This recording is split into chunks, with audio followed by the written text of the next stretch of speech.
अचल का अर्थ होता है पर्वत पहाड़, अचला का अर्थ होता है पृथ्वी, और अभिहित का अर्थ होता है कहा हुआ, जबकि अविहित का अर्थ होता है अनुचित।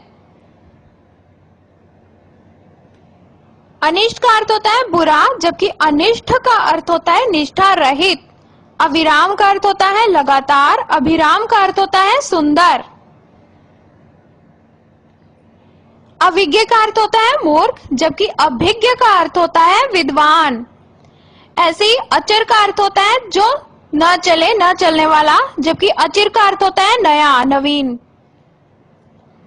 अभय का अर्थ होता है भय रहित, जबकि उभय का अर्थ होता है दोनों, और अस्त का अर्थ होता है डूब जाना, जबकि अस्तु का अर्थ होता है खैर।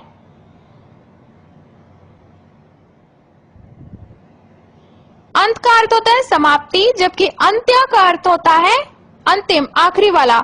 ऐसे अब्ज का अर्थ होता है कमल, जबकि अब्द का अर्थ होता है बादल। अभिनय का मतलब होता है अनुकरण करना, एक्टिंग करना। अभिनव का मतलब होता है नया। अली का मतलब होता है भौरा, और आली का मतलब होता है सखी, सहेली। अवदान का मतलब होता है योगदान, और अवधान का मतलब होता है ध्यान देना, जबकि अवरोध का अर्थ होता है रुकावट, जबकि अविरोध का अर्थ होता है बिना विरोध के।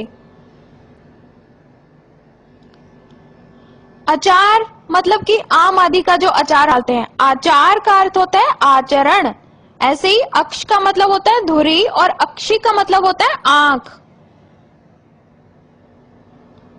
अगला का मतलब है आगे का। अर्गला का मतलब होता है रोपने की कील। ऐसे ही अजन्म मतलब जिसका जन्म ना हुआ हो, और आजन्म मतलब जीवन भर। असित का अर्थ होता है काला, जबकि अशित का अर्थ होता है खाया हुआ। ऐसे ही अयुक्त का अर्थ होता है अनुचित, जबकि आयुक्त का अर्थ होता है कमिश्नर।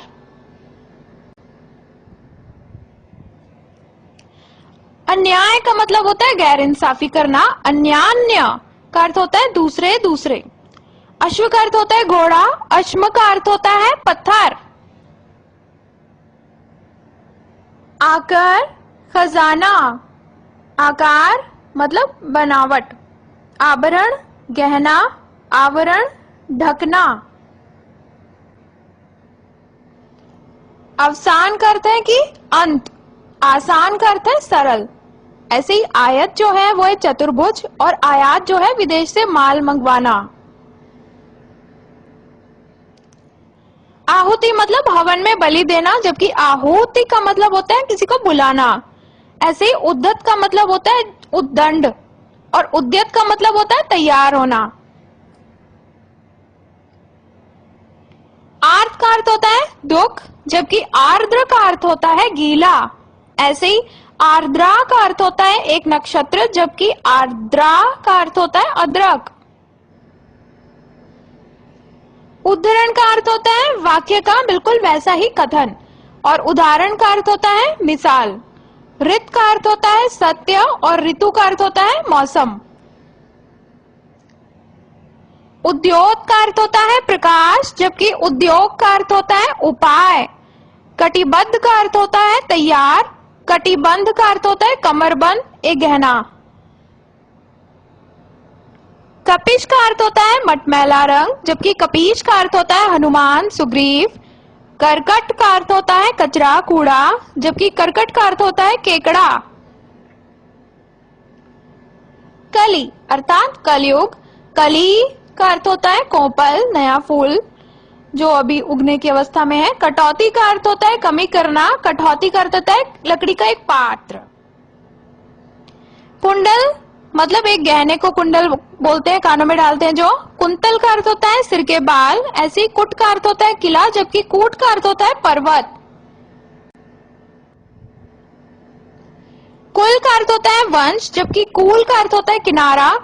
कोर का अर्थ भी किनारा होता है, जबकि कौर का अर्थ होता है ग्रास, निवाला।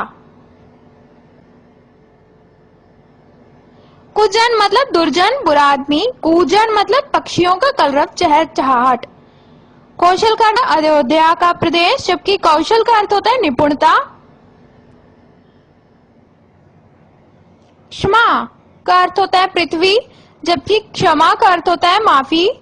गण का अर्थ होता है समूह, जबकि गण्य का अर्थ होता है जिनको गिना जा सके। तरणी का अर्थ होता है सूर्य, जबकि तरणी का अर्थ होता है नाव। ग्रह का अर्थ होता है घर, जबकि ग्रह का अर्थ होता है सूर्य के चारों ओर घूमने वाले पिंड। दिन का मतलब होता है दिवस, जबकि दीन का अर्थ होता है गरीब। धन का अर्थ होता है रुपया पैसा, जबकि धन्य का अर्थ होता है पुण्यवान व्यक्ति।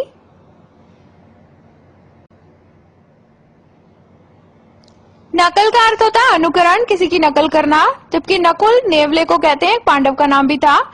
और नग का अर्थ होता है पहाड़, जबकि नाग का अर्थ होता है सांप।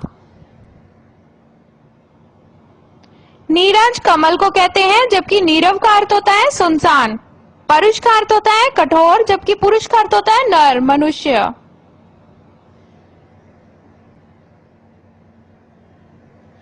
प्रदीप का अर्थ होता है दीपक, जबकि प्रतीप का अर्थ होता है उल्टा। परिणाम का अर्थ होता है नतीजा, फल। परिमाण का अर्थ होता है किसी चीज की मात्रा। पानी का अर्थ होता है जल, जबकि पाण का अर्थ होता है हाथ। पुष्कर का अर्थ होता है जलाशय और पुष्कल का अर्थ होता है बहुत। बहन मतलब भगिनी सिस्टर। वहन का मतलब किसी चीज को ढोना।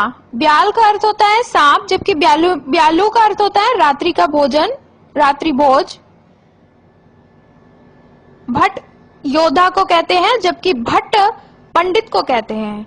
मरीचि किरण को कहते हैं, जबकि मरीचि सूर्य का एक नाम है। मेघ का अर्थ होता है बादल, जबकि मेध का अर्थ होता है यज्ञ, एक यज्ञ। वारिद का अर्थ होता है बादल, वारिधि का अर्थ होता है समुद्र।